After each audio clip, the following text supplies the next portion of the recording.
इस वीडियो में हम बात करेंगे फेशियल पैरालिसिस के बारे में कि फेशियल पैरालिसिस आखिर होता क्या है, कैसा दिखता है, क्या साइन एंड सिम्टम होते हैं, क्या कारण होते हैं और इसमें क्या एक्सरसाइज करनी चाहिए और क्या ट्रीटमेंट होता है। सब कुछ हम बात करेंगे फेशियल पैरालिसिस के बारे में इस वीडियो के अंदर। सब्सक्राइब करें साइंस इंजीनियरिंग चैनल को और बेल आइकन दबाइए सबसे पहले हमारी वीडियोस देखने के लिए। तो शुरुआत करते हैं कि फेशियल पैरालिसिस आखिर में दिखता है, कैसे पता लगे किसी व्यक्ति को फेशियल पैरालिसिस हो गया है या हो रहा है। तो जब किसी के फेशियल पैरालिसिस होता है तो उसका लेफ्ट साइड या राइट साइड के फेस पे इफेक्ट आएगा। आधे फेस पर आता है ज़्यादातर केसेस के अंदर। अब जब उसके फेस पे इफेक्ट आएगा तो क्या होगा, उसको पहले अपने फेस पे वीकनेस महसूस होगी।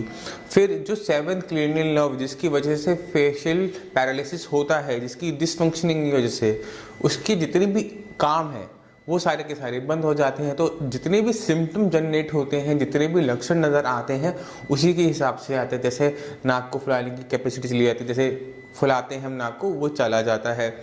कान में सेंसेशंस बढ़ जाती है, जरूरत से ज़्यादा शोर आपको कान में सुनाई देना पड़ सकता है। टेस्ट चला जाता है, स्मेल चली जाती है, आँख को बंद करने की कैपेसिटी चली जाती है, फेस टेढ़ा हो जाता है, मुंह से लार टपकती रहती है। जब व्यक्ति हंसता है तो मुंह टेढ़ा हो जाता है, बात करते समय मुंह टेढ़ा हो जाता है, फेस थोड़ा सा टेढ़ा दिखाई देता है। ये सारे लक्षण होते हैं फेशियल पैरालिसिस के। अब आते हैं इसके पीछे कारण क्या होता है। जो हमारी 7th क्रेनियल नर्व होती है, जिसे हम फेशियल नर्व कहते हैं, जब वो अपना काम करना बंद कर देती है किसी भी कारण से, ज़्यादातर पीछे कारण दिखाता है कि उसमें किसी टाइप की सूजन आ जाती है जिसकी वजह से वो काम करना बंद कर देती है, तो व्यक्ति के अंदर फेशियल पैरालिसिस यानी बेल्स पैल्सी देखा जाता है। मगर गौर करने वाली बात यह है कि वो सूजन आई ही क्यों, क्या कारण थे जिसकी वजह से सूजन आई। ये जो सूजन है 7th क्रेनियल नर्व पे किसी भी कारण से आ सकती है। उसको माना जाता है कि ये हर्पीस वायरस की इन्फेक्शन की वजह से आपको देखने को मिल जाती है। ज़्यादा स्ट्रेस लेने से, डायबिटिक पेशेंट हो और ज़्यादा स्ट्रेस ले तो उसके अंदर ये दिक्कत ज़्यादा देखी जाती है। मगर बेल्स पैल्सी की सबसे अच्छी खास बात यह है कि इसमें ज़्यादा टेंशन लेने वाली बात नहीं होती। 10 से 15 दिन के अंदर ये अपने आप कंट्रोल में आनी शुरू हो जाती है। इसमें आपको थोड़े से एंटी इन्फ्लेमेटरी ड्रग्स दिए जाते हैं कि जिससे सूजन उतरे और आपका जो नर्व है दोबारा से काम करना शुरू कर दे और पेशेंट के अंदर आराम मिल जाता है। इसमें कभी कभार एंटीवायरल ड्रग्स भी दिए जाते हैं, जिससे अगर मान लो शरीर के अंदर किसी भी टाइप का वायरस है जो आपकी 7th क्रेनियल नर्व को इफेक्ट कर रहा है तो वो खत्म हो जाए। एंटी इन्फ्लेमेटरी ड्रग से क्या होगा कि वहाँ से सूजन उतर जाएगी, जिससे आपका जो फेस है वो ठीक हो जाएगा। फेशियल पैरालिसिस के जितने भी साइन एंड सिम्टम्स हैं सारे चले जाएंगे। ये तो हुई 90% केसेस की बात जिनके अंदर बेल्स पैल्सी फेशियल पैरालिसिस ठीक हो जाती है 10-15 दिन की ट्रीटमेंट के अंदर।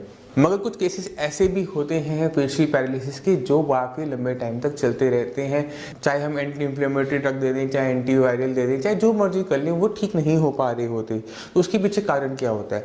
जब कभी कोई भी टाइप का इन्फेक्शन शरीर के अंदर आता है तो जब उसको नुकसान पहुँचाए, अगर वो नुकसान ज़्यादा है, लंबे टाइम तक बना रहता है या फिर मेडिसिन से वो जो सूजन थी वो नहीं जा पाती, तो पेशेंट के अंदर देखा ये जाता है कि वो जो बेल्स पैल्सी या फेशियल पैरालिसिस है वो ऑलमोस्ट परमानेंट हो जाता है।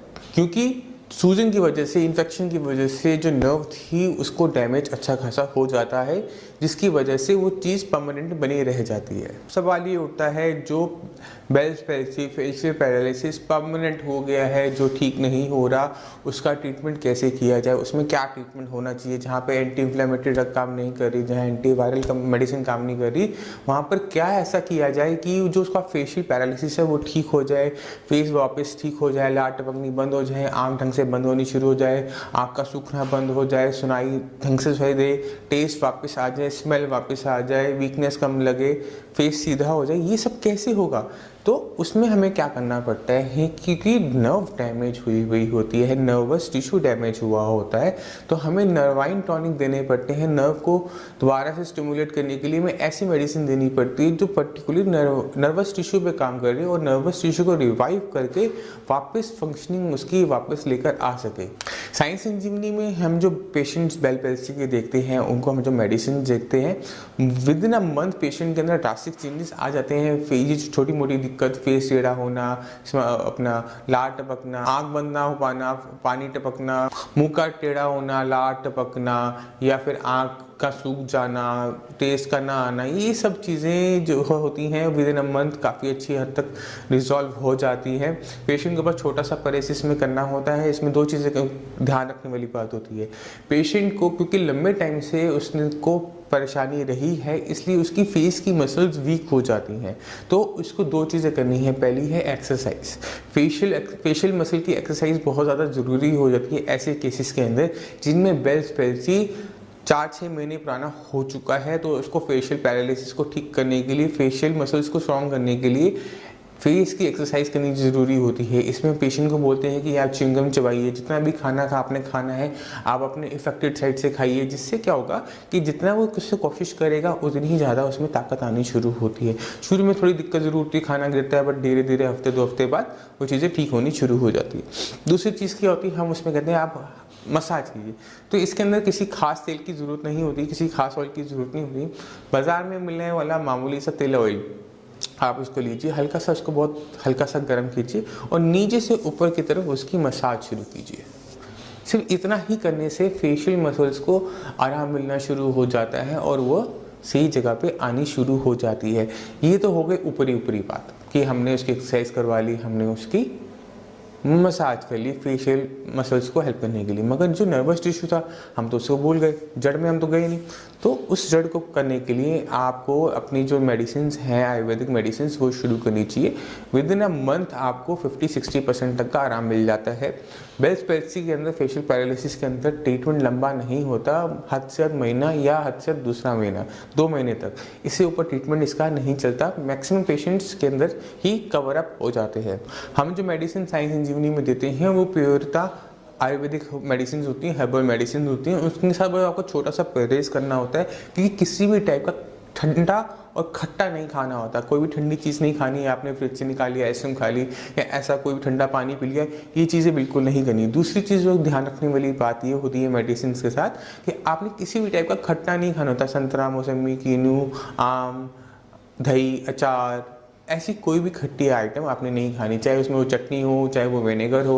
ऐसी आइटम आप खाएंगे मेडिसिन के साथ, वो दिक्कत ये होती है कि मेडिसिन काम नहीं कर पाती।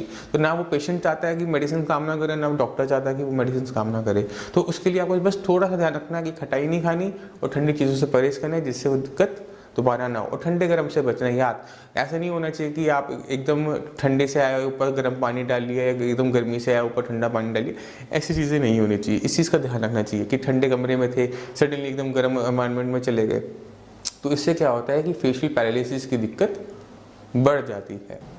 फेशियल पैरालिसिस या बेली पैरालिसिस के बारे में आपको कोई भी इंफॉर्मेशन चाहिए तो आप नीचे दिए हुए नंबर पर फ़ोन करके हमारे डॉक्टर से बात कर सकते हैं।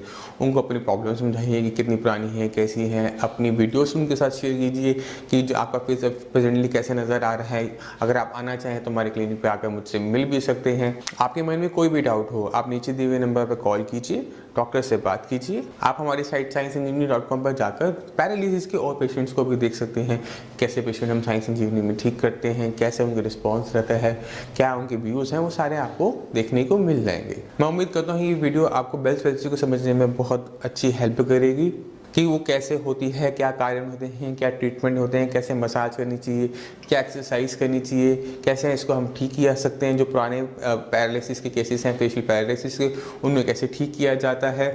इसी के साथ मुझे आज्ञा दीजिए।